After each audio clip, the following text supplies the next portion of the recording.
ಇವತ್ತು ನಾವು ವ್ಯವಹಾರ ಅಧ್ಯಯನದ 2ನೇ chapter, that is principle of management, principles of management, ನಿರ್ವಹಣೆಯ ತತ್ವಗಳು. ಸೊ ಇದು 2ನೇ ಚಾಪ್ಟರ್. ಇದನ್ನು ನಾವು ಡಿಸ್ಕಸ್ ಮಾಡೋಣ. ಈ ಚಾಪ್ಟರ್ ಮೇಲೆ ನಿಮಗೆ ಒಟ್ಟು 4 ಪ್ರಶ್ನೆಗಳನ್ನು ಕೇಳುತ್ತಾರೆ, ಥಿಯರಿ ಕ್ವಶನ್ಗಳನ್ನು, ಪ್ರಾಕ್ಟಿಕಲ್ ಅಲ್ಲ. ಮೊದಲು ಈ ಚಾಪ್ಟರ್ ಮೇಲೆ ಕೇವಲ 3 ಪ್ರಶ್ನೆಗಳು ಇದ್ದು, ಈಗ 4 ಪ್ರಶ್ನೆಗಳನ್ನು ಮಾಡಿದ್ದಾರೆ. 1 ಮಾರ್ಕಿನ 1 ಪ್ರಶ್ನೆ, 2 ಮಾರ್ಕಿನ 2 ಪ್ರಶ್ನೆಗಳು, 4 ಮಾರ್ಕಿನ 1 ಪ್ರಶ್ನೆ. So total 9 marks. These are the compulsory questions. 4 questions will be asked on this topic, and these are the compulsory questions. In addition to this, 1 practical oriented question may be asked. ಪ್ರಾಯೋಗಿಕ ಪ್ರಶ್ನೆನೂ ಸಹ ಕೇಳಬಹುದು. ಕೇಳಿದ್ರೆ ಅದಕ್ಕೆ 5 marks. ಯಾಕಂದ್ರೆ ನಿಮ್ಗೆ ಗುರ್ತಿದೆ, practical oriented questions totally 3 ಬರ್ತಾವ ಅಷ್ಟೇ. ಇಡೀ ಸಿಲೆಬಸ್ ಮೇಲೆ 3 ಪ್ರಶ್ನೆಗಳು ಬರ್ತಾವ. ಪ್ರತಿಯೊಂದು ಚಾಪ್ಟರ್ ಮೇಲೆ ಒಂದೊಂದು ಪ್ರಶ್ನೆಯನ್ನ ಸೆಟ್ ಮಾಡಿದ್ದಾರೆ. ಆ ಎಲ್ಲ ಪ್ರಶ್ನೆಗಳಲ್ಲಿ ಯಾವುದಾದ್ರೂ 3 ಪ್ರಶ್ನೆಗಳನ್ನ ನಿಮ್ಗೆ ಕ್ವಶನ್ ಪೇಪರ್ ಒಳಗೆ ಕೇಳ್ತಾರೆ. ಆ 3 ಪ್ರಶ್ನೆಗಳಲ್ಲಿ ನೀವು ಯಾವುದಾದ್ರೂ 2ಅನ್ನ ಆನ್ಸರ್ ಮಾಡಬೇಕಾಗುತ್ತದೆ. ಸೊ ಹೀಗಾಗಿ ಈ ಚಾಪ್ಟರ್ ಮೇಲೆ ಇರುವಂತಹ ಪ್ರಾಕ್ಟಿಕಲ್ ಓರಿಯೆಂಟೆಡ್ ಕ್ವಶನ್ ಬಂದು ಬರಬಹುದು, ಬರ್ಲಿಕ್ಕಿಲ್ಲ. ಈ ಚಾಪ್ಟರ್ ಬಿಟ್ಟು ಅವರು ಬೇರೆ ಯಾವುದಾದ್ರೂ ಚಾಪ್ಟರ್ ಮೇಲೆ ಕೇಳಬಹುದು. So all together 9 marks theory, 5 marks practical on this topic. In the last chapter, there we have understood management is a science. ನಿರ್ವಹಣೆಯೂ ಸಹ ಒಂದು ವಿಜ್ಞಾನವಾಗಿದೆ ಅನ್ನೋದನ್ನು ನಾವು ನೋಡಿದ್ವಿ. ವಿಜ್ಞಾನ ಅಂದ್ರೆ ಕ್ರಮಬದ್ಧವಾದ ಜ್ಞಾನ. It is a systematized body of the knowledge. Management is the systematized body of the knowledge. And also we have seen there certain features of the science. ಕೆಲವೊಂದು ಲಕ್ಷಣಗಳನ್ನು ನಾವು ನೋಡಿದ್ವಿ. ಏನು? ಉದಾಹರಣೆಗೆ, ಪ್ರತಿಯೊಂದು ವಿಜ್ಞಾನವು ತನ್ನದೇ ಆದಂತಹ ತತ್ವಗಳನ್ನು ಹೊಂದಿರುತ್ತದೆ. ಆ ತತ್ವಗಳನ್ನು ಆ ಕ್ಷೇತ್ರದಲ್ಲಿರುವಂತಹ ಪರಿಣಿತರು ತಮ್ಮ ಅನುಭವದ ಆಧಾರದ ಮೇಲೆ, ಅವಲೋಕನದಿಂದ, ಅಧ್ಯಯನದಿಂದ, ಆಮೇಲೆ ಎಕ್ಸ್ಪೆರಿಮೆಂಟ್ಸ್ಗಳನ್ನ ಮಾಡಿ ಆ ತತ್ವ ಪಡಿಸಿರ್ತಾರೆ. ಪ್ರಯೋಗ ಆಧಾರಿತವಾದಂತಹ ತತ್ವಗಳು ಇರ್ತಾವೆ ವಿಜ್ಞಾನಗಳು. ಹಂಗೆ ಸುಮ್ಮ ತತ್ವಗಳನ್ನ ಅಭಿವೃದ್ಧಿಪಡಿಸೋದಿಲ್ಲ. ಅದೇ ರೀತಿಯಾಗಿ ನಾವು ನಿರ್ವಹಣೆಯೂ ಸಹ ಒಂದು ಕ್ರಮಬದ್ಧವಾದಂತಹ ಜ್ಞಾನವಾಗಿದೆ. ಅದು ತನ್ನದೇ ಆದಂತಹ ಕೆಲವೊಂದು ತತ್ವಗಳನ್ನು ಹೊಂದಿದೆ ಅಂತ ನಾವು ಕಳೆದ ಚಾಪ್ಟರ್ ಒಳಗೆ ಕಲ್ತಿದ್ದೀವಿ. ಸೊ ಅವೇ ತತ್ವಗಳನ್ನು ನಾವು ಇಲ್ಲಿ ಅಧ್ಯಯನ ಮಾಡ್ತೀವಿ. ಮೊದಲಿಗೆ ನಾವು ನೋಡೋಣ, ಈ ನಿರ್ವಹಣೆಯ ತತ್ವಗಳ ಬೆಳವಣಿಗೆ ಹೇಗಾಯಿತು. How it evolved step by step. ಕ್ರಮೇಣವಾಗಿ ಈ ಒಂದು ನಿರ್ವಹಣೆಯ ತತ್ವಗಳು ಹೇಗೆ ಬೆಳವಣಿಗೆ ಆದವು. ನಾವು ನಿರ್ವಹಣೆಯ ಇತಿಹಾಸವನ್ನು ಗುರುತಿಸುವಾಗ ನಿರ್ವಹಣೆಯ ಪ್ರಾಕ್ಟೀಸ್ಗಳಿಗೆ, ನಿರ್ವಹಣೆಯ ಆಚರಣೆಗಳಿಗೆ, ಮ್ಯಾನೇಜ್ಮೆಂಟ್ ಪ್ರಾಕ್ಟೀಸಿಗೆ ಮಾರ್ಗದರ್ಶನ ನೀಡಲು, ಗೈಡ್ ಮಾಡಲು, ಗೈಡೆನ್ಸ್ ನೀಡಲು ಅನೇಕ ವಿಚಾರ ಪಂಥಗಳು, ಅನೇಕ ಸ್ಕೂಲ್ಸ್ ಆಫ್ ಥಾಟ್ ಹೊರಹೊಮ್ಮಿದೆ ಎಂಬುದನ್ನು ಕಾಣಬಹುದು. In order to guide the management practices, different schools of thoughts were came out, spring out, ಹೊರಹೊಮ್ಮಿದೆ. ಈ ವಿಚಾರ ಪಂಥಗಳನ್ನು, ಈ ಸ್ಕೂಲ್ ಆಫ್ ಥಾಟ್ಸ್ಗಳನ್ನು ನಾವು 6 ವಿಭಿನ್ನ ವಿಭಾಗಗಳನ್ನಾಗಿ ವಿಭಾಗಿಸಬಹುದು, 6 ಹಂತಗಳನ್ನಾಗಿ ವಿಭಾಗಿಸಬಹುದು. ಈ ಒಂದು ಸ್ಕೂಲ್ ಆಫ್ ಥಾಟ್ಸ್ ಇವರು ಏನ್ ಮಾಡಿದ್ರು, ಈ ಒಂದು ಮ್ಯಾನೇಜ್ಮೆಂಟ್ ಪ್ರಾಕ್ಟೀಸ್ ಸಲುವಾಗಿ ಗೈಡೆನ್ಸ್ ಅನ್ನ ನೀಡಿದ್ರು. ಹೇಗೆ ನಾವು ಮ್ಯಾನೇಜ್ಮೆಂಟ್ ಅನ್ನು ಆಚರಣೆ ಮಾಡಬೇಕು ಅನ್ನೋದನ್ನ ಗೈಡ್ಲೈನ್ಸ್ ಅನ್ನ, ಮಾರ್ಗದರ್ಶನವನ್ನ ನೀಡಿದ್ರು. ಸೊ ಈ ಸ್ಕೂಲ್ ಆಫ್ ಥಾಟ್ಸ್ ಗಳನ್ನ ನಾವು 6 ಹಂತಗಳನ್ನಾಗಿ ವಿಭಜನೆ ಮಾಡ್ತೀವಿ. 1ನೇ ಹಂತ ಆರಂಭಿಕ ದೃಷ್ಟಿಕೋನಗಳು. ಇವು ಕ್ರಿಸ್ತ ಪೂರ್ವ 3000ರಿಂದ 4000ರಲ್ಲಿ ನಾವು ಕಾಣ್ತೀವಿ. ಅಂದ್ರೆ ಕ್ರಿಸ್ತ ಹುಟ್ಟುವ 3ರಿಂದ 4000 ಹಿಂದುಗಡೆ ಹೋದ್ರೆ ಆವಾಗ ನಾವು ಈ ಒಂದು ಆರಂಭಿಕ ದೃಷ್ಟಿಕೋನವನ್ನು ಕಾಣ್ತೀವಿ.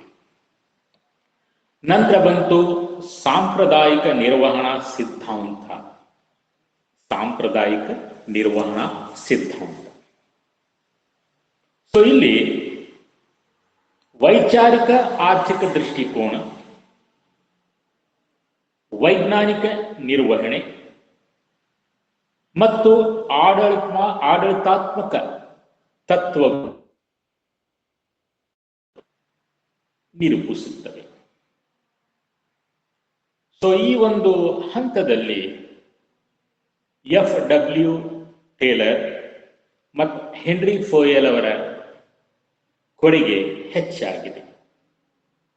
ಅದರ ನಂತರ ಬಂತು ಹೊಸ ಸಾಂಪ್ರದಾಯಿಕ ಸಿದ್ಧಾಂತ, ಮಾನವ ಸಂಬಂಧಗಳ ವಿಧಾನ.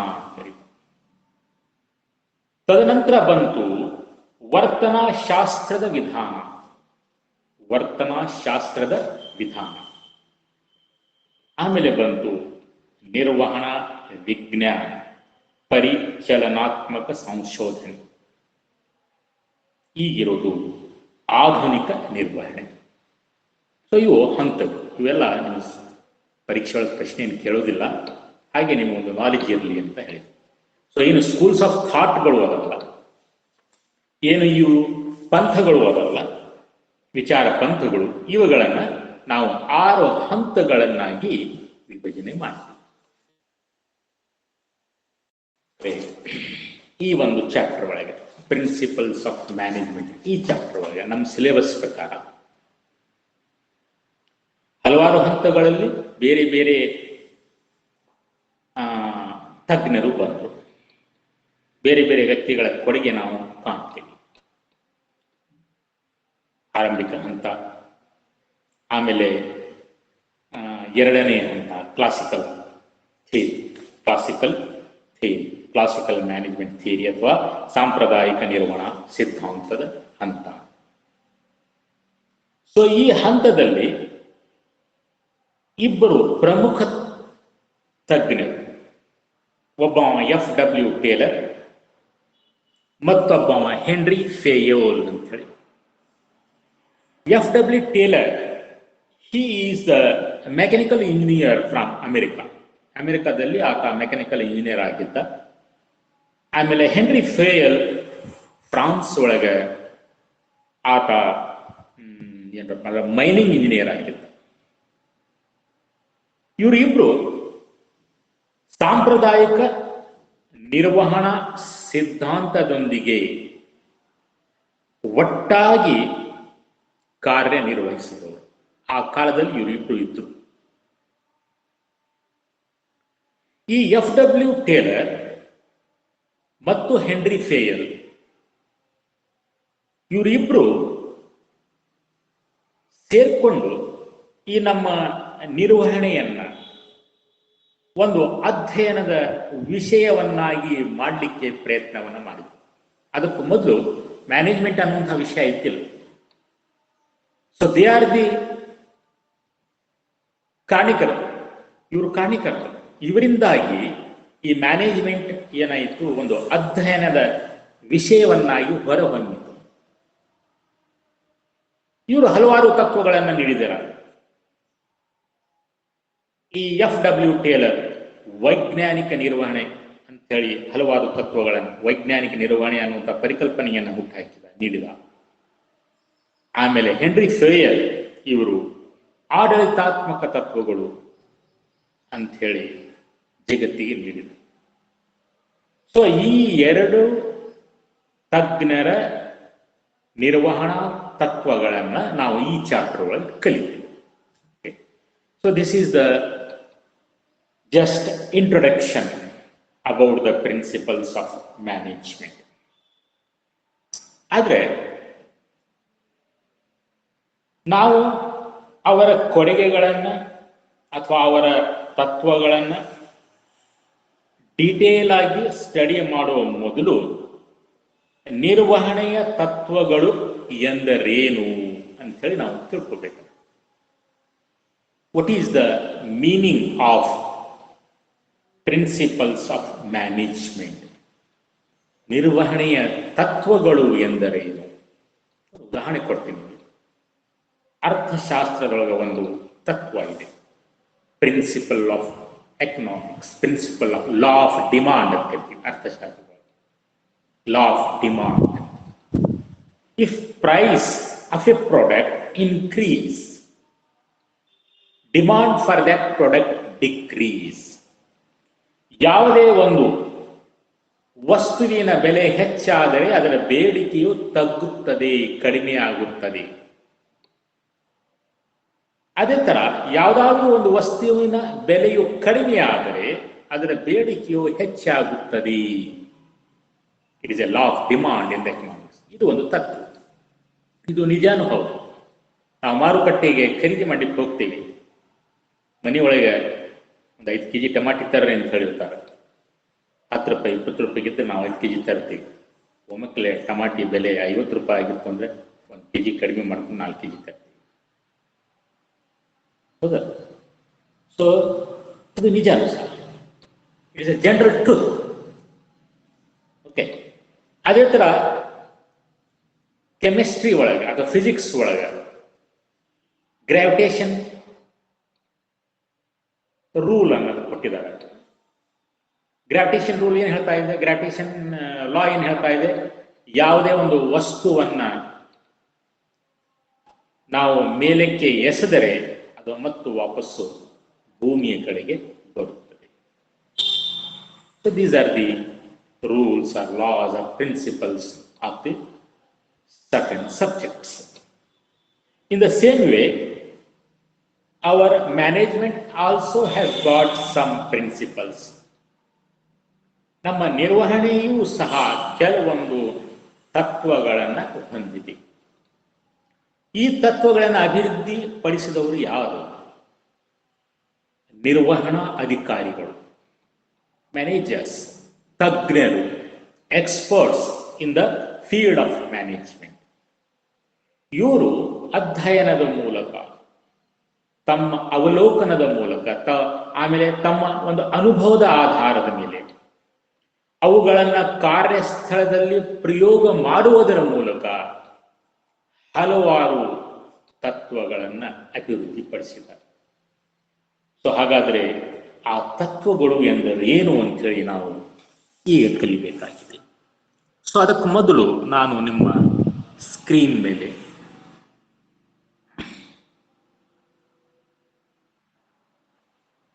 ಎಲ್ಲರೂ ಏನಾದರೂ ಸ್ಕ್ರೀನ್ ಶೇರ್ ಆಗಿಲ್ಲ ಅಂತಂದ್ರೆ, ಏನಾದರೂ ಸಮಸ್ಯೆ ಆದರೆ ನಿಮ್ಮ ಮೈಕ್ನ ಆನ್ ಮಾಡಿಕೊಂಡು ನನಗೆ ತಿಳಿಸಬೇಕು. ಓಕೆ,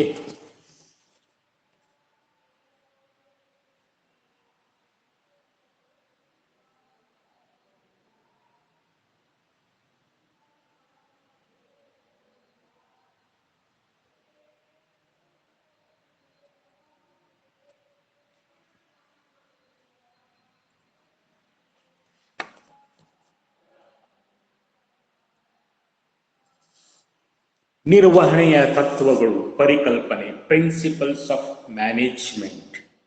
ಪ್ರಿನ್ಸಿಪಲ್ ಆಫ್ ಮ್ಯಾನೇಜ್ಮೆಂಟ್, ನಿರ್ವಹಣೆಯ ತತ್ವಗಳು, ಪರಿಕಲ್ಪನೆ. ಅಂದ್ರೆ ನಿರ್ವಹಣೆಯ ತತ್ವಗಳು ಅಂದ್ರೆ ಏನು?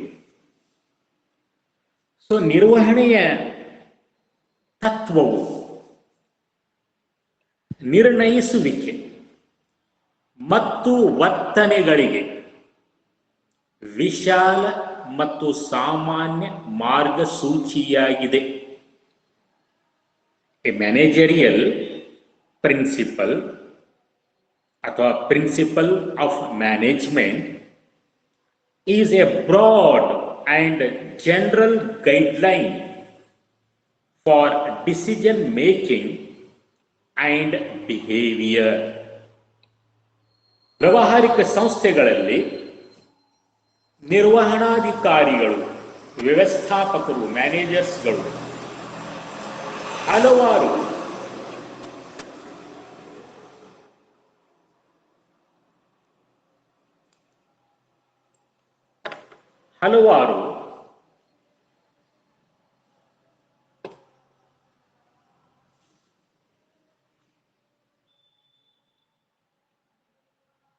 ಸೌಂಡ್ ಕೇಳಿಸ್ತಾ ಇದೆ ಅಂತ ತಿಳ್ಕೊಂಡಿದ್ದೀನಿ. ಸೌಂಡ್ ಕೇಳಿಸ್ತಾ ಇಲ್ಲ ಅಂತಂದ್ರೆ ಚಾಟ್ ಬಾಕ್ಸ್ ಒಳಗೆ ಮೆಸೇಜ್ ಅನ್ನು ಕಳಿಸ್ರಿ. ಸೊ ನಿರ್ವಹಣಾ ತತ್ವ ಅಥವಾ ಪ್ರಿನ್ಸಿಪಲ್ ಆಫ್ ಮ್ಯಾನೇಜ್ಮೆಂಟ್ ಅಥವಾ managerial principle is a broad and general guideline for decision making and behavior. ನಿರ್ವಹಣಾ ತತ್ವವು ನಿರ್ಣಯಿಸುವಿಕೆ ಮತ್ತು ವರ್ತನೆಗಳಿಗೆ ವಿಶಾಲ ಮತ್ತು ಸಾಮಾನ್ಯ ಮಾರ್ಗಸೂಚಿಯಾಗಿದೆ. So in a business organization manager ಏನ್ ಮಾಡ್ಬೇಕಪ್ಪ ಅಂತಂದ್ರೆ ಹಲವಾರು ವಿಷಯಕ್ಕೆ ಸಂಬಂಧಪಟ್ಟ ಹಾಗೆ ನಿರ್ಣಯವನ್ನ ತೆಗೆದುಕೊಳ್ಳಬೇಕಾಗುತ್ತದೆ, ಡಿಸಿಷನ್ಸ್ಗಳನ್ನ ಮಾಡಬೇಕಾಗುತ್ತದೆ. ಅಲ್ಲಿ ಹಲವಾರು ಜನ ವಿವಿಧ ಕಾರ್ಯದಲ್ಲಿ ತೊಡಗಿರುತ್ತಾರೆ. ಸೊ ಆ ಜನರ ವರ್ತನೆಗಳಿಗೆ, ನಿರ್ವಹಣಾ ಅಧಿಕಾರಿಯ ವರ್ತನೆಗಳಿಗೆ, ಸಿಬ್ಬಂದಿಯ ವರ್ತನೆಗಳಿಗೆ, ನಿರ್ವಹಣಾ ಅಧಿಕಾರಿಯು ತೆಗೆದುಕೊಳ್ಳುವಂತಹ ನಿರ್ಣಯಗಳಿಗೆ ಒಂದು ಸಾಮಾನ್ಯ ಮಾರ್ಗಸೂಚಿ ಏನು ನಿಗದಿಪಡಿಸಿರ್ತಾರಲ್ಲ, ಆ ಸಾಮಾನ್ಯ ಮಾರ್ಗಸೂಚಿಗಳಿಗೆ ನಾವು ನಿರ್ವಹಣೆಯ ತತ್ವಗಳು ಅಂತ ಕರೀತೀವಿ. So principle of management is a broad and general guideline. ಇದು ಮಾರ್ಗಸೂಚಿಗಳು. ನಿರ್ವಹಣಾ ತತ್ವಗಳು ಅಂತಂದ್ರೆ ಮಾರ್ಗಸೂಚಿಗಳು. ಎದಕ್ಕೆ ಮಾರ್ಗಸೂಚಿಗಳು? ಸಂಸ್ಥೆಯಲ್ಲಿ ನಿರ್ಣಯಗಳನ್ನು ತೆಗೆದುಕೊಳ್ಳುವ ಸಲುವಾಗಿ, ಸಂಸ್ಥೆಯಲ್ಲಿ ಇರುವಂತಹ ಜನರ ವರ್ತನೆಗಳಿಗೆ ಒಂದು ಮಾರ್ಗಸೂಚನೆಯನ್ನ ಕೊಡುವುದು. ಅದಕ್ಕೆ ನಾವು ಪ್ರಿನ್ಸಿಪಲ್ ಆಫ್ ಮ್ಯಾನೇಜ್ಮೆಂಟ್. ಉದಾಹರಣೆಗೆ ನೀವು ಕೆಲವೊಂದು ಇದು ಕಂಪನಿಗಳಲ್ಲಿ ಆಫೀಸ್ ರೂಮ್ ಇರ್ತಾವೆ, ಚೇಂಬರ್ ಇರ್ತಾವೆ. ಸೊ ಅಲ್ಲಿ ಹೊರಗಡೆ ಹಾಕಿರ್ತಾರೆ ನೋ ಅಡ್ಮಿಷನ್ ವಿಥೌಟ್ ಪರ್ಮಿಷನ್ ಅಂತ ಹಾಕಿರ್ತಾರೆ. ನೋ ಅಡ್ಮಿಷನ್ ವಿಥೌಟ್ ಪರ್ಮಿಷನ್, ನೀವು ಪರವಾನಗಿ ಇಲ್ಲದ ಹಾಗೆ ಒಳಗೆ ಹೋಗುವ ಹಾಗಿಲ್ಲ. So what is that? There is a guideline for your behaviour. ನಿಮ್ಮ ವರ್ತನೆಗೆ ಒಂದು ಮಾರ್ಗಸೂಚಿ. ಹಾಗೆ ದನ ನುಗ್ಗಿದ ಹಾಗೆ ನೀವು ನುಗ್ಲಿಕ್ಕೆ ಬರೋದಿಲ್ಲ. ದೇರ್ ಈಸ್ ಎ ಪ್ರಿನ್ಸಿಪಲ್, ಒಂದು ತತ್ವ ಇದೆ. ಏನು ಅಂತಂದ್ರೆ ಆ ಆಫೀಸನ್ನ ನೀವು ಎಂಟ್ರಿ ಮಾಡಬೇಕಾದ್ರೆ ನೀವು ಮೊದಲಿಗೆ ಪರವಾನಗಿಯನ್ನ ತೆಗೆದುಕೊಳ್ಬೇಕು. ಅದೇ ತರ ನಾನು ನಿಮ್ಗೆ ಹೇಳಿದ್ದೆ, ವ್ಯವಸ್ಥಾಪಕನಾದ ಹಲವಾರು ನಿರ್ಣಯಗಳನ್ನು ತೆಗೆದುಕೊಳ್ಳಬೇಕಾಗುತ್ತದೆ ಸಂಸ್ಥೆಯಲ್ಲಿ. ಉದಾಹರಣೆಗೆ suppose he has to take decision regarding the promotion of the employee. ತನ್ನ ನೌಕರದಾರರನ್ನ ಬಡ್ತಿ ನೀಡುವಂತಹ ಒಂದು ನಿರ್ಣಯವನ್ನು ತೆಗೆದುಕೊಳ್ಬೇಕು.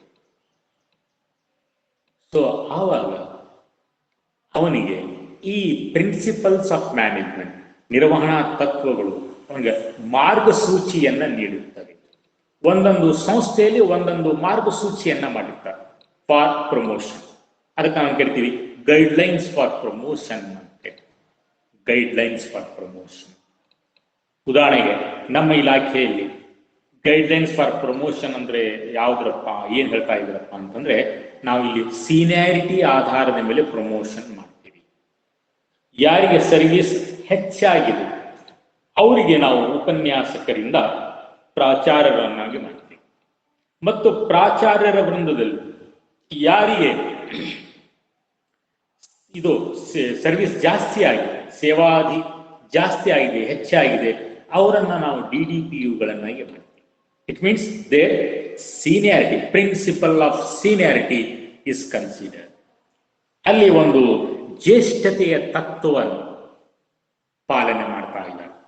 ಇದರ ಸಲುವಾಗಿ ನೌಕರದಾರರನ್ನ ಬಡ್ತಿ ನೀಡುವ ಸಲುವಾಗಿ.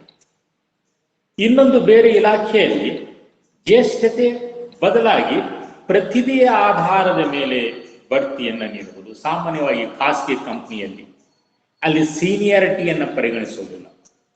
ಅವರು ಅಲ್ಲಿ ತಮ್ಮ ನೌಕರದಾರರ ಪ್ರತಿಭೆಯ ಆಧಾರದ ಮೇಲೆ ಬಡ್ತಿಯನ್ನ ನೀಡ್ತಾರೆ.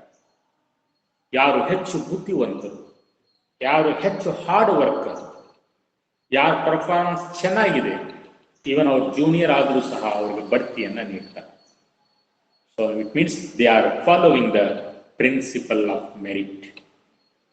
ಅವರು ಒಂದು ಪ್ರತಿಭೆಯ ಆಧಾರದ ಮೇಲೆ ಬಡ್ತಿಯನ್ನ ನೀಡ್ತಾ ಇದ್ದಾರೆ ಅಂತಂದ್ರೆ ಅಲ್ಲಿ ಅವರಿಗೆ ಪ್ರತಿಭೆಯ ತತ್ವವನ್ನು ಫಾಲೋ ಮಾಡ್ತಾ ಇದ್ದಾರೆ ಅಂತ ಹೇಳಿ. ಸೊ ಅದೇ ತರ ವರ್ಗಾವಣೆ ಒಳಗೂ ಸಹ ಕೆಲವೊಂದು ಗೈಡ್ಲೈನ್ಸ್ ಅನ್ನ ನೀಡ್ತಾರೆ ಸರ್ಕಾರದವರು. ಪ್ರತಿ ವರ್ಷ ಏನು ಸರ್ಕಾರಿ ನೌಕರದಾರರಿಗೆ ವರ್ಗಾವಣೆಯನ್ನ ಮಾಡ್ತಾರೆ, ಅದಕ್ಕೆ ಗೈಡ್ಲೈನ್ಸ್ ಅನ್ನ ಬಿಡ್ತಾರೆ. ವರ್ಷದಿಂದ ವರ್ಷಕ್ಕೆ ಅದು ಬದಲಾಗುತ್ತದೆ, ಒಂದೇ ತರ ಇರೋದು. ಸಪೋಸ್ ಗೈಡ್ಲೈನ್ಸ್ ಮಾಡಿದ್ರು, ಈ ವರ್ಷ ಕೋವಿಡ್ ಇರೋದ್ರಿಂದ 5% ಮಾತ್ರ ವರ್ಗಾವಣೆ, ಅಂದ್ರೆ 100 ಜನ ಇದ್ರೆ ಅದರೊಳಗೆ ಕೇವಲ 500 ಮಂದಿಗೆ ಮಾತ್ರ ವರ್ಗಾವಣೆ. ಸಪೋಸ್ 1000 ಉಪನ್ಯಾಸಕರಿದ್ದು ಗೌರ್ಮೆಂಟ್ ಕಾಲೇಜ್ ಒಳಗೆ ಕೇವಲ 5% ಅಂದ್ರೆ 50 ಮಂದಿಗೆ ಮಾತ್ರ ವರ್ಗಾವಣೆ. What is this? It is the guidelines. ಇದೇ ಮಾರ್ಗಸೂಚಿ. ಸೊ ಇದಕ್ಕೆ ನಾವು ಕರಿತೀವಿ ನಿರ್ವಹಣೆಯ ತತ್ವಗಳು ಅಂತ ಕರಿತೀವಿ. ಆಮೇಲೆ ಮತ್ತೊಂದು ನಾವು ನೆನಪಿಟ್ಕೋಬೇಕು, these principles of management are not rigid. ಇವು ಕಠಿಣವಾಗಿರೋದಿಲ್ಲ. ನಿರ್ವಹಣೆಯ ತತ್ವಗಳು ಬಿಗಿಯಾಗಿರುವುದಿಲ್ಲ. As compare to the principle of science. ಸೈನ್ಸಿನ ಏನು ತತ್ವಗಳು ಇರ್ತಾವಲ್ಲ ಅವು ಬಿಗಿಯಾಗಿರ್ತಾವ, ಕಠಿಣವಾಗಿರ್ತಾವ, ನಿಟ್ಟಾಗಿರ್ತಾವ, ಅವು ಬದಲಾಗುವುದಿಲ್ಲ. ಆದರೆ ನಿರ್ವಹಣೆಯ ತತ್ವಗಳು ಬದಲಾಗುತ್ತವೆ. ಸಂಸ್ಥೆಯಿಂದ ಸಂಸ್ಥೆಗೆ, ವ್ಯಕ್ತಿಯಿಂದ ವ್ಯಕ್ತಿಗೆ, ಅಥವಾ ಕೆಲವೊಂದು ಸಂದರ್ಭಗಳಲ್ಲಿ ಇದು ಬದಲಾಗುವಂತಹ ಸಂಭವಗಳು ಹೆಚ್ಚಾಗಿರುತ್ತವೆ. Principles of management are not static, ಸ್ಥಿರವಾಗಿರುವುದು, are not rigid as principle of science. ನಿರ್ವಹಣಾ ತತ್ವಗಳು ಶುದ್ಧ ವಿಜ್ಞಾನದ ತತ್ವಗಳಂತೆ ಕಟ್ಟುನಿಟ್ಟಾಗಿಲ್ಲ. ಅವು ಕಟ್ಟುನಿಟ್ಟಾಗಿರುವುದಿಲ್ಲ. ಏಕೆಂದರೆ ಅವು ಮಾನವನ ನಡವಳಿಕೆಗಳನ್ನು ನಿಭಾಯಿಸುತ್ತವೆ. ಏಕೆಂದರೆ ಈ ಒಂದು ನಿರ್ವಹಣೆಯ ತತ್ವಗಳು ಮಾನವನ ನಡವಳಿಕೆಗಳಿಗೆ ಸಂಬಂಧಪಟ್ಟಿರುತ್ತವೆ. It relates to the behavior of the human being. And these human behavior is never static. ಈ ಒಂದು ಮಾನವ ನಡತೆಗಳು ಯಾವಾಗಲೂ ಸ್ಥಿರವಾಗಿರುವುದಿಲ್ಲ. ಮಾನವನ ನಡತೆಗಳು ಮತ್ತು ಟೆಕ್ನಾಲಜಿ ಇವು ಸದಾ ಚೇಂಜ್ ಆಗ್ತಾನೆ ಇರ್ತಾವ, ಬದಲಾಗ್ತಾ ಇರ್ತಾವ. ಸೊ ಅದಕ್ಕಾಗಿ ಈ ಒಂದು ನಿರ್ವಹಣಾ ತತ್ವಗಳು ಮಾನವನ ವರ್ತನೆಯಲ್ಲಿ ಆಗುವಂತಹ ಬದಲಾವಣೆಗಳು, ತಂತ್ರಜ್ಞಾನದಲ್ಲಿ ಆಗುವಂತಹ ಬದಲಾವಣೆಗಳೊಂದಿಗೆ ಹೆಜ್ಜೆ ಹಾಕಬೇಕಾಗುತ್ತದೆ. ಸೊ ಇದು ನಿರ್ವಹಣೆ ತತ್ವಗಳ ಅರ್ಥ.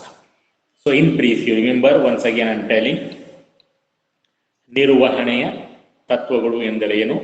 ನಿರ್ವಹಣೆಯ ತತ್ವವು ನಿರ್ವಹಿಸುವಿಕೆ ಮತ್ತು ವರ್ತನೆಗಳಿಗೆ ವಿಶಾಲ ಮತ್ತು ಸಾಮಾನ್ಯ ಮಾರ್ಗಸೂಚಿಯಾಗಿದೆ. ಆಮೇಲೆ ನಿರ್ವಹಣಾ ತತ್ವಗಳು ಶುದ್ಧ ವಿಜ್ಞಾನದ ತತ್ವಗಳಂತೆ ಕಟ್ಟುನಿಟ್ಟಾಗಿರುವುದಿಲ್ಲ, ಏಕೆಂದರೆ ಅವು ಮಾನವನ ನಡವಳಿಕೆಗಳನ್ನು ಸಂಬಂಧಪಟ್ಟಿರುತ್ತದೆ. ಈಗ ನಾವು ಮತ್ತೊಂದು ವಿಷಯವನ್ನು ನೋಡೋಣ. ನಾವು ನಿರ್ವಹಣಾ ತಂತ್ರಗಳು ಅನ್ನುವಂಥ ಒಂದು ಪರಿಕಲ್ಪನೆಯನ್ನ ಉಪಯೋಗ ಮಾಡ್ತೀವಿ. ಹಾಗಾದ್ರೆ ಈ ನಿರ್ವಹಣಾ ತಂತ್ರಗಳು ಮತ್ತು ನಿರ್ವಹಣಾ ತತ್ವಗಳು ಒಂದೇನಾ? Whether both are one and same. Management principle ಅಥವಾ principle of management and techniques of management are one and same? No. There is a difference between the techniques of management and principles of management. ಮೊದಲಿಗೆ techniques of management ಅಂದ್ರೆ ಏನು? ನಿರ್ವಹಣಾ ತಂತ್ರಗಳು ಅಂದ್ರೆ ಏನು? ನಿರ್ವಹಣಾ ತಂತ್ರಗಳು ಅಂತಂದ್ರೆ ನಿರ್ವಹಣೆಯ ಕಾರ್ಯವಿಧಾನ. ತಂತ್ರಗಳು ನಿರ್ವಹಣೆ ಅಥವಾ ತಂತ್ರಗಳು ಕಾರ್ಯವಿಧಾನ ಅಥವಾ ಕಾರ್ಯವಿಧಾನಗಳಾಗಿದ್ದು, ತಂತ್ರಗಳು ಕಾರ್ಯವಿಧಾನ ಅಥವಾ ವಿಧಾನಗಳಾಗಿದ್ದು ಅಪೇಕ್ಷಿತ ಉದ್ದೇಶಗಳನ್ನು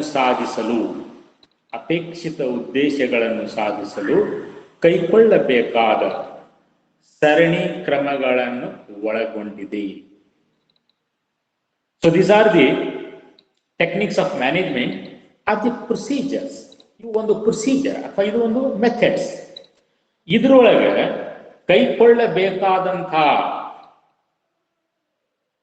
ಅಥವಾ ನಿರ್ವಹಿಸಬೇಕಾದಂತಹ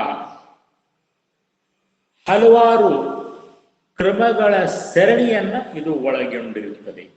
ಅಂದ್ರೆ ಮೊದಲಿಗೆ ಏನ್ ಮಾಡಬೇಕು, ಏನು ಕ್ರಮವನ್ನು ತೆಗೆದುಕೊಳ್ಬೇಕು, ನಂತರ ಏನ್ ಮಾಡಬೇಕು, ಅದರ ನಂತರ ಏನ್ ಮಾಡಬೇಕು, ಹೀಗೆ ಕ್ರಮಗಳ ಸರಣಿ ಕ್ರಮಗಳು, ಈ ವಿಧಾನಗಳು ಅಥವಾ ಕಾರ್ಯವಿಧಾನಗಳು ಒಳಗೊಂಡಿರುತ್ತವೆ. So in simple we can say, ತಂತ್ರಗಳು ಅಂತಂದ್ರೆ, ನಿರ್ವಹಣಾ ತಂತ್ರಗಳು ಅಂತಂದ್ರೆ ನಿರ್ವಹಣೆಯ ಕಾರ್ಯವಿಧಾನ. ಅಂದ್ರೆ ನಮಗೆ ಬೇಕಾದಂತಹ ಒಂದು ಉದ್ದೇಶವನ್ನ ಪಡೆಯುವ ಸಲುವಾಗಿ, ಸಾಧಿಸುವ ಸಲುವಾಗಿ ನಾವು ಏನು ಒಂದು ಕಾರ್ಯವಿಧಾನವನ್ನ ಅನುಸರಿಸ್ತೇವಲ್ಲ, ಸೊ ಅದಕ್ಕೆ ನಾವು ನಿರ್ವಹಣಾ ತಂತ್ರಗಳು ಅಂತ ಕರಿತೀವಿ. ಆ ನಿರ್ವಹಣಾ ತಂತ್ರಗಳಲ್ಲಿ ಹಲವಾರು ಸರಣಿ ಕ್ರಮಗಳು ಬರುತ್ತವೆ, ಅಥವಾ ಆ ನಿರ್ವಹಣಾ ಕಾರ್ಯವಿಧಾನವು ಹಲವಾರು ಸರಣಿ ಕ್ರಮಗಳನ್ನು ಒಳಗೊಂಡಿರುತ್ತವೆ. But on the other hand, ನಿರ್ವಹಣಾ ತತ್ವಗಳು ಅಂದ್ರೆ,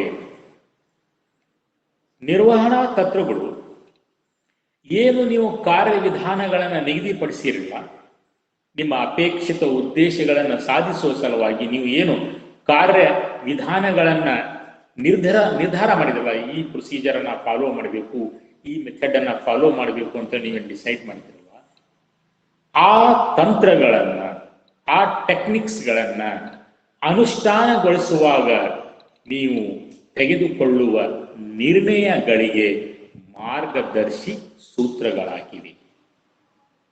ಸೊ ಈ ತತ್ವಗಳು ತಂತ್ರಗಳನ್ನು ಅನುಷ್ಠಾನಗೊಳಿಸುವಾಗ ತೆಗೆದುಕೊಳ್ಳುವ ನಿರ್ಣಯಗಳು ಅಥವಾ ಕಾರ್ಯಗಳಿಗೆ ಮಾರ್ಗದರ್ಶಿ ಸೂತ್ರಗಳಾಗಿವೆ. It gives guidance while implementing the techniques. ಆ ಟೆಕ್ನಿಕ್ಸ್ಗಳನ್ನ ಕಾರ್ಯರೂಪದಲ್ಲಿ ತರುವಾಗ, ಅನುಷ್ಠಾನಗೊಳಿಸುವಾಗ ನೀವು ಮತ್ತು ಹಲವಾರು ನಿರ್ಣಯಗಳನ್ನು ತೆಗೆದುಕೊಳ್ಳಬೇಕಾಗುತ್ತದೆ. ನೀವು ವಿವಿಧ ಕಾರ್ಯಗಳನ್ನು ಮಾಡಬೇಕಾಗುತ್ತದೆ.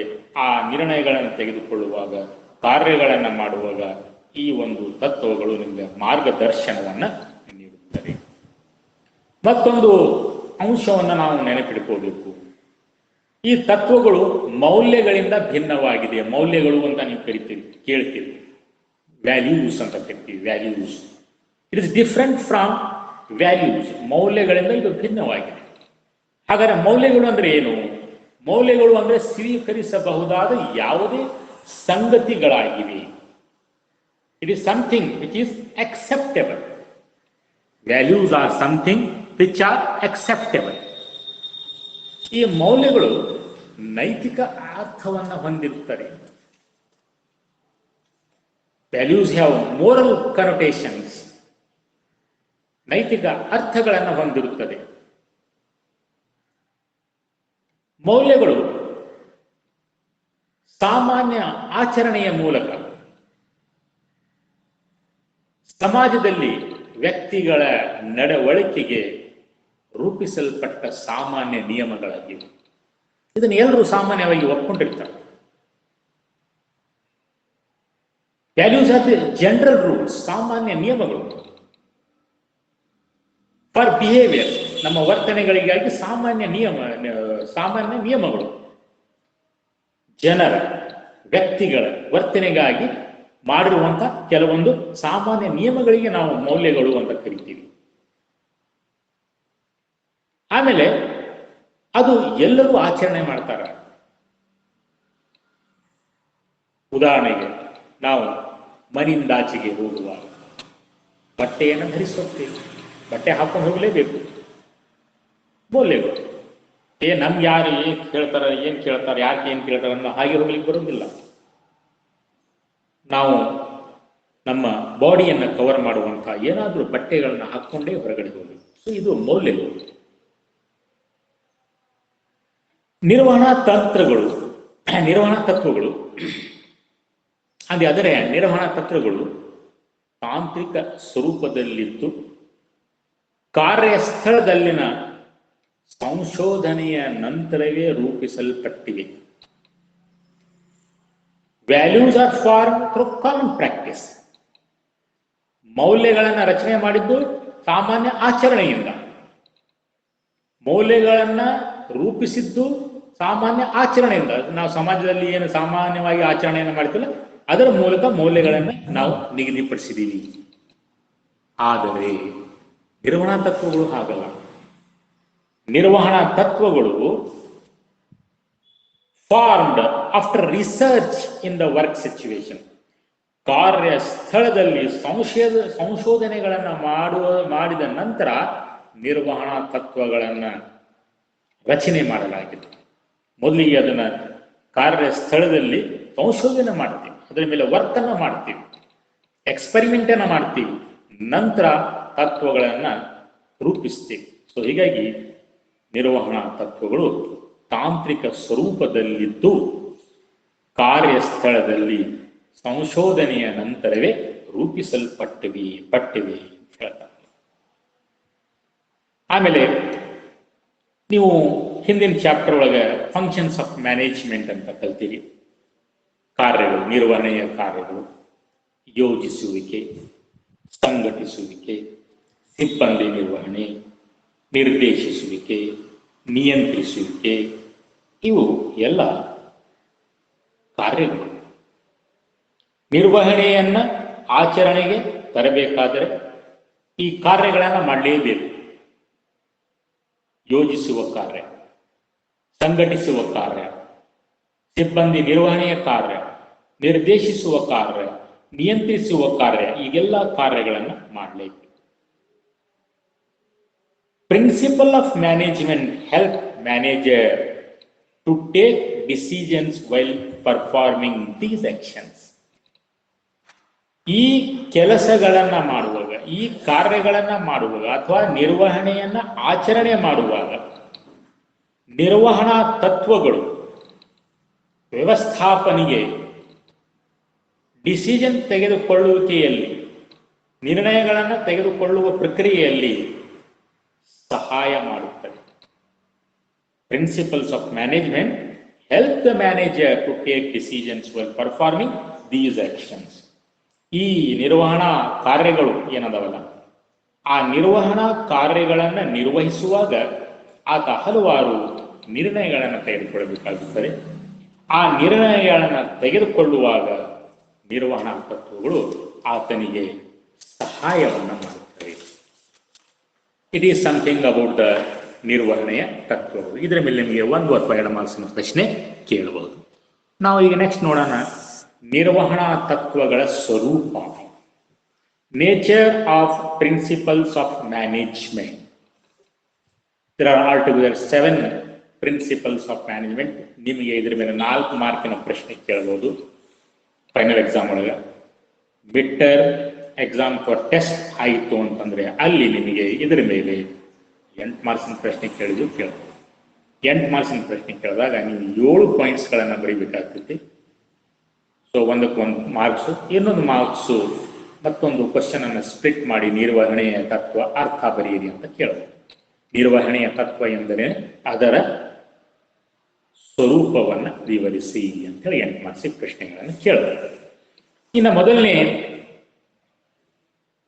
ಲಕ್ಷಣ, ನಿರ್ವಹಣಾ ತತ್ವಗಳ ಸ್ವರೂಪ ಅಂದ್ರೆ ನಾವು ಇಲ್ಲಿ ಲಕ್ಷಣಗಳನ್ನು ನೋಡ್ತೀವಿ. ಮೊದಲನೆಯ ಲಕ್ಷಣ ಯೂನಿವರ್ಸಲ್ ಅಪ್ಲಿಕ್ಯಾಬಿಲಿಟಿ. ನಿರ್ವಹಣಾ ತತ್ವಗಳು ಎಲ್ಲ ವಿಧದ ಸಂಘಟನೆಗಳಿಗೆ ಅನ್ವಯಿಸಬಹುದಾಗಿದೆ. ಸೊ ನಿರ್ವಹಣಾ ತತ್ವಗಳು ಎಲ್ಲ ವಿಧದ ಸಂಘಟನೆಗಳಿಗೆ ಅಪ್ಲೈ ಮಾಡಬಹುದು. ಆ ಸಂಘಟನೆಯು ವ್ಯಾವಹಾರಿಕ ಸಂಘಟನೆ ಆಗಿರಬಹುದು ಅಥವಾ ವ್ಯವಹಾರೇತರ ಸಂಘಟನೆ ಆಗಿರಬಹುದು. ಆ ಸಂಘಟನೆಯು ಸಣ್ಣ ಸಂಘಟನೆ ಆಗಿರಬಹುದು ಅಥವಾ ದೊಡ್ಡ ಸಂಘಟನೆ ಆಗಿರಬಹುದು. ಅದು ಖಾಸಗಿ ಕಂಪನಿ ಆಗಿರಬಹುದು ಅಥವಾ ಸಾರ್ವಜನಿಕ ಕಂಪನಿ ಆಗಿರಬಹುದು. ಅದು ಸರಕುಗಳನ್ನು ಉತ್ಪಾದಿಸುವಂತಹ ಸಂಘಟನೆ ಆಗಿರಬಹುದು ಅಥವಾ ವ್ಯಾಪಾರದಲ್ಲಿ ತೊಡಗಿರುವಂತಹ ಸಂಘಟನೆ ಆಗಿರಬಹುದು. ಎಲ್ಲ ಪ್ರಕಾರದ ಸಂಘಟನೆಗಳಲ್ಲಿ ನಿರ್ವಹಣಾ ತತ್ವಗಳನ್ನು ಅನ್ವಯಿಸಬಹುದಾಗಿದೆ. ಸೊ ಅದಕ್ಕಾಗಿ ಸಾರ್ವತ್ರಿಕ ಅನ್ವಯಿಸುವಿಕೆ ಅಂತ ಕರೀತಾರೆ. ನಿರ್ವಹಣಾ ತತ್ವಗಳು ಸಾರ್ವತ್ರಿಕ ಅನ್ವಯಿಸಿಕೆ ಲಕ್ಷಣವನ್ನು ಹೊಂದಿವೆ. However, the extent of their applicability would vary with the nature and scale of business. ಈ ಅನ್ವಯಿಸಿಕೆಯ ಪ್ರಮಾಣ ಸಂಸ್ಥೆಯ ಸ್ವರೂಪ ಮತ್ತು ಸಂಸ್ಥೆಯ ಗಾತ್ರದ ಆಧಾರದ ಮೇಲೆ ಭಿನ್ನವಾಗಿರಬಹುದು ಅಷ್ಟೇ. ಅನ್ವಯಿಸಿಕೆಯ ಪ್ರಮಾಣ ಭಿನ್ನವಾಗಿರಬಹುದು, ಆದರೆ ಎಲ್ಲ ಸಂಸ್ಥೆಗಳಲ್ಲಿ ನಾವು ಈ ಒಂದು ತತ್ವಗಳನ್ನು ಅಪ್ಲೈ ಮಾಡಬಹುದು. ಮೊದಲನೇ ಲಕ್ಷಣ. ಇನ್ನು ಎರಡನೇ ಲಕ್ಷಣ ಯಾವುದ್ರಪ್ಪ ಅಂತಂದ್ರೆ ಸಾಮಾನ್ಯ ಮಾರ್ಗಸೂಚಿಗಳು. ಈ ನಿರ್ವಹಣಾ ತತ್ವಗಳು ಏನ್ರಪ್ಪ ಅಂತಂದ್ರೆ ಸಾಮಾನ್ಯ ಮಾರ್ಗಸೂಚಿಗಳಾಗಿ ಈ ತತ್ವಗಳು ಕಾರ್ಯ ಮಾಡಲು ಮಾರ್ಗಸೂಚಿಗಳಾಗಿ. ಆದರೆ ನಿರ್ವಹಣೆಯ ಎಲ್ಲ ಸಮಸ್ಯೆಗಳಿಗೆ ಈ ತತ್ವಗಳು ಸಿದ್ಧಪಡಿಸಿದ ಪರಿಹಾರಗಳನ್ನು ಒದಗಿಸುವುದಿಲ್ಲ. ತತ್ವಗಳು ಕಾರ್ಯ ಮಾಡಲು ಮಾರ್ಗಸೂಚಿಯಾಗಿದೆ ಖರೆ, ಹಾಗಂತೇಳಿ ನಿರ್ವಹಣೆಯ ಎಲ್ಲ ಪ್ರಾಬ್ಲಮ್ಗಳಿಗೆ ಇದು ಒಂದು ರೆಡಿಮೇಡ್ ಸೊಲ್ಯೂಷನ್ ಕೊಡೋದಿಲ್ಲ. ಯಾಕೆಂದ್ರೆ ನೈಜ ವ್ಯವಹಾರ ಸನ್ನಿವೇಶಗಳು ಅನೇಕ ಅಂಶಗಳ ಪ್ರತಿಫಲವಾಗಿರುವುದರಿಂದ ಅದು ಬಹಳ ಸಂಕೀರ್ಣ ಮತ್ತು ಕ್ರಿಯಾಶೀಲವಾಗಿರುತ್ತದೆ. ಯಾಕಂದ್ರೆ ಈ ಸಿಚುವೇಶನ್ಸ್ಗಳು ಅಥವಾ ವ್ಯಾವಹಾರಿಕ ಸನ್ನಿವೇಶಗಳು ಎಲ್ಲಾ ಸಮಯದಲ್ಲೂ ಒಂದೇ ತರ ಆಗಿರುವುದಿಲ್ಲ. ಅದು ಕ್ರಿಯಾಶೀಲವಾಗಿರುತ್ತದೆ, ಬಹಳ ಸಂಕೀರ್ಣವಾಗಿರುತ್ತದೆ. ಪರಿಸ್ಥಿತಿಗೆ ಅನುಗುಣವಾಗಿ ನಾವು ಈ ತತ್ವಗಳನ್ನು ಉಪಯೋಗಿಸಬೇಕಾಗುತ್ತದೆ. ಸೊ ಹೀಗಾಗಿ ನಿರ್ವಹಣಾ ತತ್ವಗಳು ಕಾರ್ಯಗಳಿಗೆ ಮಾರ್ಗಸೂಚಿ ಆಗಿದ್ರೂ ಸಹ ನಿರ್ವಹಣೆಯ ಎಲ್ಲ ಸಮಸ್ಯೆಗಳಿಗೆ ಸಿದ್ಧಪಡಿಸಿದ ಪರಿಹಾರಗಳನ್ನು ಒದಗಿಸುವುದಿಲ್ಲ. ಇನ್ನು ಮೂರನೇದು ಆಚರಣೆ ಮತ್ತು ಪ್ರಾಯೋಗಿಕತೆಗಳಿಂದ ರೂಪುಗೊಂಡಿವೆ.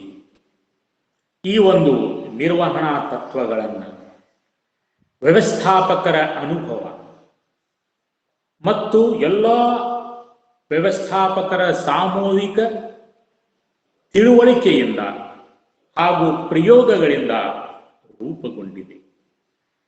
ಇದು ಜಸ್ಟ್ ಒನ್ ಡೇ ಡೆವಲಪ್ ಆಗಿದ್ದಲ್ಲ, ಒಂದು ದಿನದೊಳಗೆ, ಒಂದು ರಾತ್ರೋರಾತ್ರಿ ಇದು ತಯಾರು ಮಾಡಿದ್ದಲ್ಲ, ಅಭಿವೃದ್ಧಿಪಡಿಸಿದ್ದಲ್ಲ. ಎಲ್ಲ ವ್ಯವಸ್ಥಾಪಕರು, ಎಕ್ಸ್ಪರ್ಟ್ಸ್ಗಳು ತಮ್ಮ ಅನುಭವ ಮತ್ತು ಎಲ್ಲ ವ್ಯವಸ್ಥಾಪಕರ ಸಾಮೂಹಿಕ ತಿಳುವಳಿಕೆಯಿಂದಾಗಿ ಮತ್ತು ಪ್ರಯೋಗಗಳಿಂದ ಅವುಗಳನ್ನು ವರ್ಕ್ ಸಿಚುವೇಶನ್ ಒಳಗೆ, ಕಾರ್ಯಸ್ಥಳದಲ್ಲಿ ಅವುಗಳನ್ನು ಪ್ರಯೋಗ ಮಾಡಿ ರೂಪಿಸಲಾಗಿದೆ. ಫಾರ್ ಎಕ್ಸಾಂಪಲ್, ಈ ಕಾರ್ಖಾನೆಗಳಲ್ಲಿ ವರ್ಕರ್ಸ್ ಕಂಟಿನ್ಯೂಸ್ ಆಗಿ ವರ್ಕ್ ಮಾಡಿದ್ರೆ ಅವರಿಗೆ ಆಯಾಸ ಆಗುತ್ತದೆ. ಆ ಸಮಸ್ಯೆಯನ್ನ ಬಗೆಹರಿಸುವ ಸಲುವಾಗಿ ಏನು ಮಾಡಬೇಕು ಅನ್ನೋದನ್ನ ಒಂದು ಗೈಡ್ಲೈನ್ ಅನ್ನ, ಒಂದು ತತ್ವವನ್ನ ಅಭಿವೃದ್ಧಿಪಡಿಸಿದ. ಆ ತತ್ವ ಹಾಗೆ ಅಭಿವೃದ್ಧಿ ಆಗಲಿಲ್ಲ. ಫ್ಯಾಕ್ಟರಿಗಳಲ್ಲಿ, ಕಾರ್ಯಸ್ಥಳದಲ್ಲಿ ಬೇರೆ ಬೇರೆ ಮಾರ್ಗೋಪಾಯಗಳನ್ನ ಎಕ್ಸ್ಪೆರಿಮೆಂಟ್ ಮಾಡಿ ಲಾಸ್ಟಿಗೆ ಒಂದು ಫೈನಲ್ ಡಿಸಿಷನ್ಗೆ ಬಂದರು. ಏನಂತೇಳಿ, ಎಲ್ಲಿ ನೌಕರದಾರರು ಅಥವಾ ಕಾರ್ಮಿಕರು ವರ್ಕ್ ಮಾಡ್ತಾರಲ್ಲ, ಅಲ್ಲಿ ಒಂದು ಭೌತಿಕ ವಾತಾವರಣವನ್ನ ಸುಧಾರಣೆ ಮಾಡಿದ್ರೆ ಅವರಿಗೆ ಆಗುವಂತ ಆಯಾಸ ಕಡಿಮೆ ಆಗುತ್ತದೆ ಅಂಥೇಳಿ ಒಂದು ತತ್ವವನ್ನು ಅಭಿವೃದ್ಧಿಪಡಿಸಿದೆ. ಭೌತಿಕ ವಾತಾವರಣ ಅಂತಂದ್ರೆ ಗಾಳಿ ಮತ್ತು ಬೆಳಕಿನ ವ್ಯವಸ್ಥೆಯನ್ನ ಮಾಡಬೇಕು. ಸಮಯಕ್ಕೆ ಅವರಿಗೆ ಕೂಡ್ಲಿಕ್ಕೆ ಅವಕಾಶ ಇರಬೇಕು. ತಾಸಿಗೊಮ್ಮೆ ಅಥವಾ 2 ತಾಸಿಗೊಮ್ಮೆ ಅವರಿಗೆ 5 ನಿಮಿಷದ ರೆಸ್ಟ್ ಕೊಡಬೇಕು. ಆವಾಗ ಒಬ್ಬ ವ್ಯಕ್ತಿ ಬೆಳಗ್ಗೆ 10ರಿಂದ ಸಾಯಂಕಾಲ 5ರವರೆಗೆ ಆಯಾಸ ಇಲ್ಲದ ಹಾಗೆ ಕೆಲಸಗಳನ್ನು ಮಾಡಬಹುದು ಅಂಥೇಳಿ ಒಂದು ಗೈಡ್ಲೈನ್ ಅನ್ನ, ಒಂದು ತತ್ವವನ್ನು, ಒಂದು ಮಾರ್ಗಸೂಚಿಯನ್ನ ಅಭಿವೃದ್ಧಿಪಡಿಸಿದರು. ಸೊ ಹೀಗೆ ಈ ಒಂದು ತತ್ವಗಳನ್ನ ಆಚರಣೆ ಮತ್ತು ಪ್ರಾಯೋಗಿಕತೆಗಳಿಂದ ರೂಪುಗೊಂಡಿದೆ ಅಂತ ಹೇಳ್ತಾರೆ. ನೆಕ್ಸ್ಟ್ ಬಂತು ನಮನೀಯವಾಗಿದೆ. ನಿರ್ವಹಣಾ ತತ್ವಗಳು ನಮನೀಯವಾಗಿವೆ, ಫ್ಲೆಕ್ಸಿಬಲ್. ನಿರ್ವಹಣಾ ತತ್ವಗಳು ಸಂಪೂರ್ಣವಾಗಿ ಅನುಸರಿಸಲೇಬೇಕಾದ ಕಠಿಣವಾದ ನಿಗದಿತ ನಿಯಮಗಳಲ್ಲ. Not rigid prescription. Principles of management are not rigid prescription which have to be followed absolutely. Rigid prescription ಅಂತಂದ್ರೆ ಪಟ್ನು ಅಂತೇಳಿ ನೀವು ಡಾಕ್ಟರ್ ಕಡೆ ಹೋದ್ರೆ ಡಾಕ್ಟರ್ ಪ್ರಿಸ್ಕ್ರಿಪ್ಷನ್ ಬರೆದು ಕೊಡ್ತಾನೆ, ಈ ಮಾತ್ರೆ ತಗೊಳ್ರಿ, ಅದು ತಗೊಳ್ರಿ, ತೊಗೊಳ್ಳೇಬೇಕು, ಇಲ್ಲ ಹೊಟ್ಟೆ ನೋವು ಕಡಿಮೆ ಆಗುದಿಲ್ಲ. ಸೊ ಅದಕ್ಕೆ rigid prescription. So principles of management are not rigid prescriptions. Follow ಮಾಡಲೇಬೇಕು ಅಂತ ಹೇಳಿ ಏನಿಲ್ಲ, ಅನುಸರಿಸಲೇಬೇಕು ಅಂತೇನೆ ಏನಿಲ್ಲ. ಸನ್ನಿವೇಶ ಬಯಸಿದಂತೆ ವ್ಯವಸ್ಥಾಪಕನು ಅವುಗಳನ್ನು ಮಾರ್ಪಡಿಸಬಹುದಾಗಿದೆ. ಅದರೊಳಗೆ ಆತ ಚೇಂಜಸ್ಗಳನ್ನ ಮಾಡಬಹುದು. ಸನ್ನಿವೇಶಕ್ಕೆ ತಕ್ಕ ಹಾಗೆ ಅವುಗಳನ್ನು ಚೇಂಜಸ್ಗಳನ್ನ, ಬದಲಾವಣೆಗಳನ್ನ ಮಾಡಬಹುದು. ಸೊ ಅದಕ್ಕಾಗಿ ನಿರ್ವಹಣಾ ತತ್ವಗಳು ನಮನೀಯವಾಗಿವೆ ಅಂತ ಹೇಳ್ತಾರೆ. ನೆಕ್ಸ್ಟ್ 5ನೇದು ಮುಖ್ಯವಾಗಿ ವರ್ತನಾಶೀಲವಾಗಿದೆ. Principles of management are mainly behavioural. ನಿರ್ವಹಣಾ ತತ್ವಗಳು ಮಾನವನ ನಡವಳಿಕೆಯ ಮೇಲೆ ಪ್ರಭಾವ ಬೀರುವ ಉದ್ದೇಶವನ್ನು ಹೊಂದಿದೆ. ಆದ್ದರಿಂದ ನಿರ್ವಹಣಾ ತತ್ವಗಳು ಮುಖ್ಯವಾಗಿ ವರ್ತನಾಶೀಲವಾಗಿದೆ. ಸೊ ಈ ಎಲ್ಲ ನಿರ್ವಹಣಾ ತತ್ವಗಳು ಆ ಸಂಘಟನೆಯಲ್ಲಿರುವಂತಹ ಜನರ ನಡವಳಿಕೆಯ ಮೇಲೆ ಪ್ರಭಾವ ಬೀರುವ ಉದ್ದೇಶವನ್ನು ಹೊಂದಿರುತ್ತವೆ. ಅವರಿಂದ ಅಪೇಕ್ಷಿತ ರೀತಿಯಲ್ಲಿ ಕೆಲಸ ಮಾಡಿಸಿಕೊಳ್ಳುವ ಉದ್ದೇಶಗಳನ್ನು ಹೊಂದಿರುತ್ತವೆ.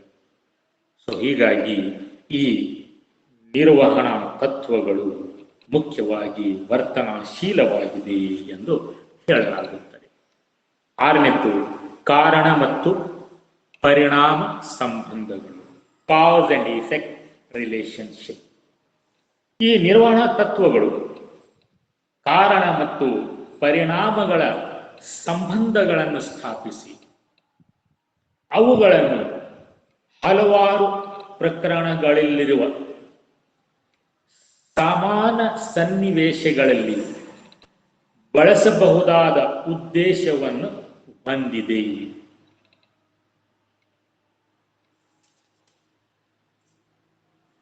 ಹೀಗಿರುವಾಗ ನಿರ್ದಿಷ್ಟ ತತ್ವಗಳನ್ನು ನಿರ್ದಿಷ್ಟ ಸಂದರ್ಭದಲ್ಲಿ ಅನ್ವಯಿಸಿದಾಗ ಅದರ ಪರಿಣಾಮ ಏನಾಗಬಹುದೆಂಬುದನ್ನು ನಮಗೆ ಈ ತತ್ವಗಳು ಹೇಳುತ್ತವೆ. ಏಳನೇದು ಅನಿಶ್ಚಿತತೆ, ಕಾಂಟಿಂಜೆಂಟ್. ನಿರ್ವಹಣಾ ತತ್ವಗಳನ್ನು ಸಂದರ್ಭಾನುಸಾರ ಅನ್ವಯಿಸಬಹುದು ಅಥವಾ ಅನ್ವಯಿಸಲು ಅಸಾಧ್ಯವಾಗುವುದು ಅಥವಾ ಪರಿಷ್ಕರಣೆಯೊಂದಿಗೆ ಅನ್ವಯಿಸಬಹುದು. ಹೀಗಾಗಿ ಇದರ ಅನ್ವಯಿಸಿಕೆಯು ಅನಿಶ್ಚಿತವಾಗಿದೆ ಎಂದು ಹೇಳಲಾಗುತ್ತದೆ. ಸೊ ಇವು ನಿರ್ವಹಣೆಯ ತತ್ವಗಳು. ಇನ್ನು ನಿರ್ವಹಣೆಯ ಪ್ರಾಮುಖ್ಯತೆ, significance of principles of management. Why these principles of management are important? ಇದರ ಪ್ರಾಮುಖ್ಯತೆ ಏನು, ಇವು ಯಾಕೆ ಮುಖ್ಯವಾಗಿವೆ?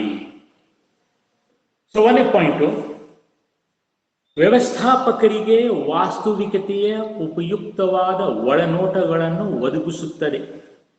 ನಿರ್ವಹಣಾ ತತ್ವಗಳು ನಿರ್ವಾಹಕರಿಗೆ, ಮ್ಯಾನೇಜರ್ಗಳಿಗೆ ವಾಸ್ತವಿಕತೆಯ ಉಪಯುಕ್ತವಾದ ಒಳನೋಟಗಳನ್ನು ಒದಗಿಸುತ್ತದೆ. ಈ ತತ್ವಗಳ ಪಾಲನೆ, ಈ ನಿರ್ವಹಣಾ ತತ್ವಗಳ ಪಾಲನೆಯು ನಿರ್ವಹಣಾ ಅಧಿಕಾರಿಯ ಜ್ಞಾನ, ಸಾಮರ್ಥ್ಯ ಮತ್ತು ನಿರ್ವಹಣೆಯ ಸನ್ನಿವೇಶಗಳು ಹಾಗೂ ಸಂದರ್ಭಗಳನ್ನು ಅರ್ಥೈಸಿಕೊಳ್ಳಲು ಸಹಾಯ ಮಾಡುತ್ತದೆ. ಅವರ ಜ್ಞಾನವನ್ನು ಹೆಚ್ಚಿಸುತ್ತದೆ, ಅವರ ಸಾಮರ್ಥ್ಯವನ್ನು ಹೆಚ್ಚಿಸುತ್ತದೆ ಮತ್ತು ನಿರ್ವಹಣಾ ಸನ್ನಿವೇಶಗಳನ್ನು, ನಿರ್ವಹಣಾ ಸಂದರ್ಭಗಳನ್ನು ಅರ್ಥ ಮಾಡಿಕೊಳ್ಳಲು ಅವರಿಗೆ ಸಹಾಯ ಮಾಡುತ್ತದೆ. ಸೊ ಹೀಗಾಗಿ ನಿರ್ವಹಣಾ ತತ್ವಗಳು ವ್ಯವಸ್ಥಾಪಕರಿಗೆ ವಾಸ್ತವಿಕತೆಯ ಉಪಯುಕ್ತವಾದ ಒಳನೋಟಗಳನ್ನು ಒದಗಿಸುತ್ತದೆ ಎಂದು ಹೇಳಲಾಗುತ್ತದೆ. ಎರಡನೇದ್ದು ಸಂಪನ್ಮೂಲಗಳ ಅತ್ಯುತ್ತಮ ಬಳಕೆ ಮತ್ತು ಪರಿಣಾಮಕಾರಿ ಆಡಳಿತ. ತತ್ವಗಳು ಸ್ಕ್ರೀನ್ ಹೋಗಿದೆ.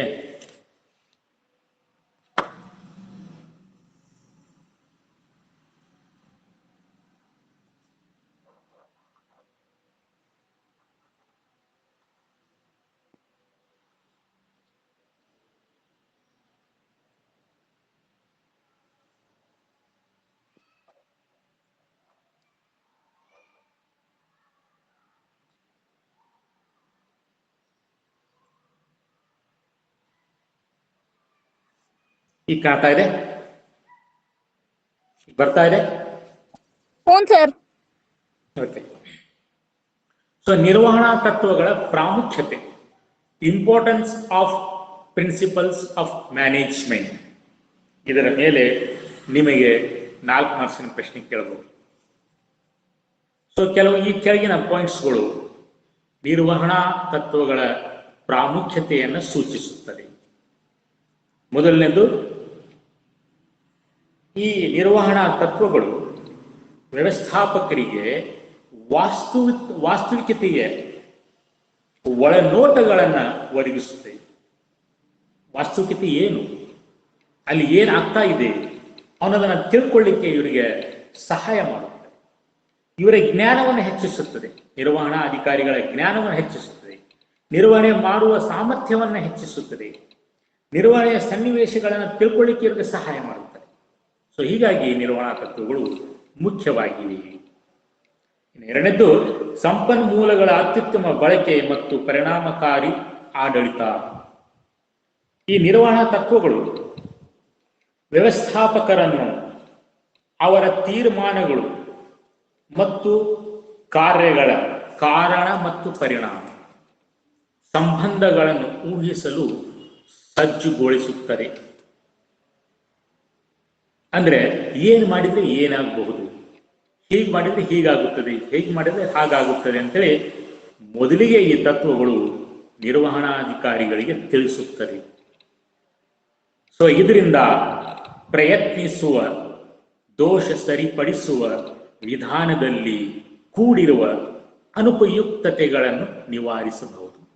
ಒಂದು ವೇಳೆ ಈ ನಿರ್ವಹಣಾ ತತ್ವಗಳು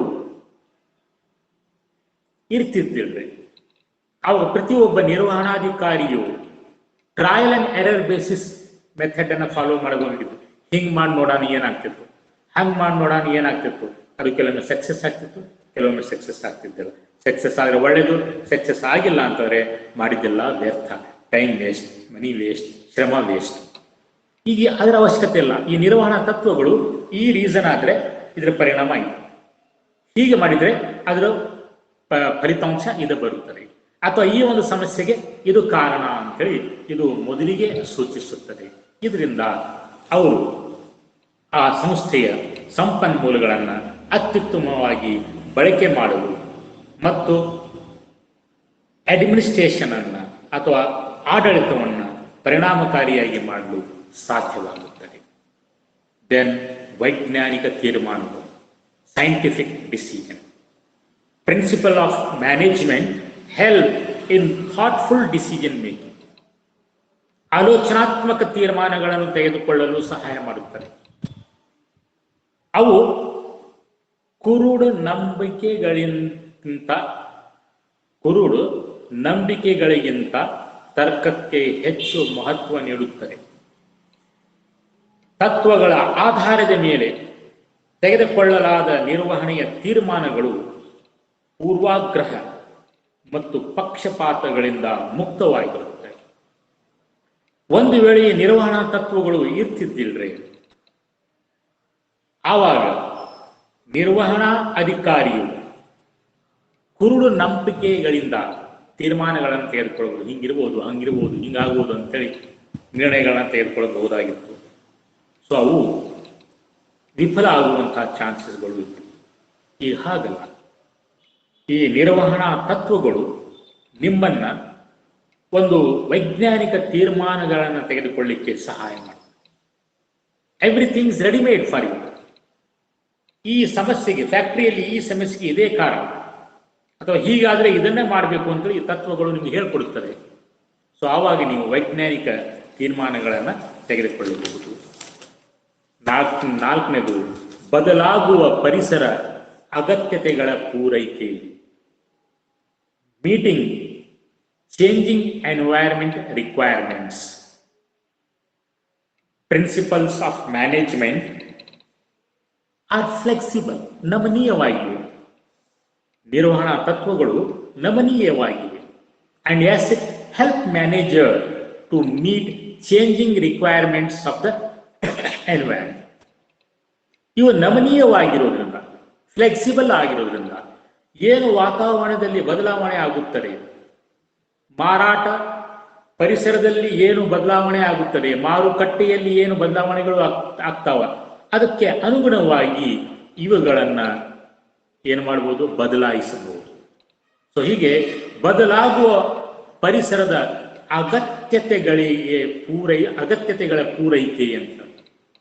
ಏನಾದರೂ ಅಲ್ಲಿ ಬದಲಾವಣೆ ಆಯಿತು ಅಂದ್ರೆ ಅದಕ್ಕೆ ತಕ್ಕ ಹಾಗೆ ನೀವು ನಿಮ್ಮ ನಿರ್ವಹಣೆಯ ವಿಧಾನವನ್ನು ಬದಲಾಯಿಸಿಕೊಳ್ಬಹುದು, ನಿಮ್ಮ ತತ್ವಗಳನ್ನು ಬದಲಾಯಿಸಿಕೊಳ್ಬಹುದು. ಉದಾಹರಣೆಗೆ, ಮೊದಲಿಗೆ ಉತ್ಪಾದನಾ ಕಾರ್ಖಾನೆಗಳಲ್ಲಿ ಎಲ್ಲ ವಸ್ತುಗಳನ್ನು, ಎಲ್ಲ ಪಾರ್ಟ್ಸ್ಗಳನ್ನು ಅವರೇ ಉತ್ಪಾದನೆ ಮಾಡ್ತಾರೆ.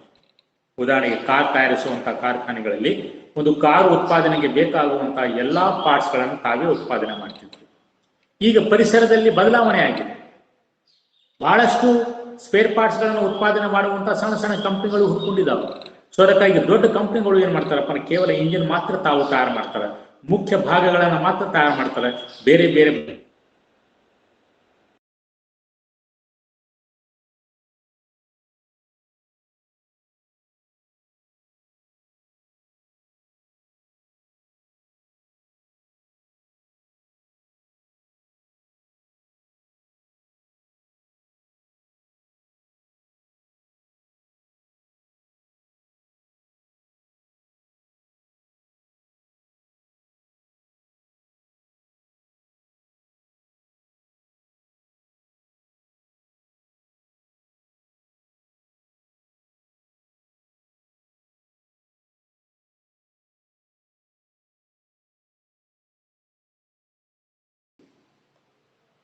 ಹೆಚ್ಚಿದ ಸಾರ್ವಜನಿಕ ಜಾಗೃತಿಯು ವ್ಯವಹಾರಗಳನ್ನು, ವಿಶೇಷವಾಗಿ ನಿಯಮಿತ ಕಂಪನಿಗಳನ್ನು, ಅವುಗಳ ಸಾಮಾಜಿಕ ಹೊಣೆಗಾರಿಕೆಗಳನ್ನು ಈಡೇರಿಸುವಂತೆ ಒತ್ತಾಯಿಸಿದೆ. ಈ ನಿರ್ವಹಣಾ ತತ್ವಗಳು ಸಹ ಈ ಬೇಡಿಕೆಗಳಿಗೆ ಸ್ಪಂದಿಸಲೆಂದೇ ರೂಪಿಸಲಾಗಿದೆ, ಪ್ರತಿಪಾದಿಸಲ್ಪಟ್ಟಿವೆ. ಸೊ ಈ ನಿರ್ವಹಣಾ ತತ್ವಗಳು ಯಾವ ರೀತಿಯಾಗಿ ಡೆವಲಪ್ ಮಾಡಿದ್ದಾರೆ ಅಂತಂದ್ರೆ,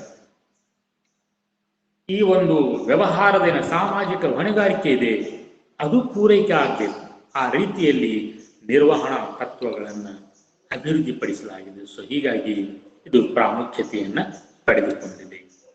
ಇನ್ನು ಕೊನೆಯದು ನಿರ್ವಹಣಾ ತರಬೇತಿ, ಶಿಕ್ಷಣ ಮತ್ತು ಸಂಶೋಧನೆ. ನಿರ್ವಹಣಾ ತತ್ವಗಳು ನಿರ್ವಹಣಾ ಸಿದ್ಧಾಂತಕ್ಕೆ ತಿರುಳಾಗಿವೆ ಅಂತ ಹೇಳ್ತಾರೆ. It is the core of the management theory. Principles of management R the core of the management theory. ನಿರ್ವಹಣಾ ಸಿದ್ಧಾಂತಕ್ಕೆ ತಿರುಳಾಗಿವೆ ಅಂತ ಹೇಳ್ತಾರೆ. ಅದಕ್ಕಾಗಿಯೇ ನಿರ್ವಹಣಾ ತತ್ವಗಳನ್ನು ನಿರ್ವಹಣೆಯ ತರಬೇತಿ, ಶಿಕ್ಷಣ ಮತ್ತು ಸಂಶೋಧನೆಗೆ ಆಧಾರವಾಗಿ ಬಳಸಲಾಗುತ್ತದೆ. ಸೊ ನೀವು ಎಲ್ಲಾದರೂ ಮ್ಯಾನೇಜ್ಮೆಂಟ್ ಟ್ರೈನಿಂಗ್ ಜಾಯಿನ್ ಆದ್ರಿ ಅಂತಂದ್ರೆ, ಅಥವಾ MBA ಅಡ್ಮಿಷನ್ ಮಾಡ್ಕೊಂಡ್ರಿ ಅಂತಂದ್ರೆ, ಸೊ ಅಲ್ಲಿ ಈ ತತ್ವಗಳನ್ನು ನಿಮಗೆ ಬೋಧಿಸಲಾಗುತ್ತದೆ. ಈ ಎಲ್ಲ ಕಾರಣಗಳಿಂದ ನಿರ್ವಹಣಾ ತತ್ವಗಳು ಪ್ರಾಮುಖ್ಯತೆಯನ್ನ ಪಡೆದುಕೊಂಡಿದೆ. ಸೊ ಇಲ್ಲಿಗೆ ಈ ಕ್ಲಾಸ್ ಮುಗಿಸೋಣ. ಮುಂದಿನ ಸೆಷನ್ ಒಳಗೆ ನಾವು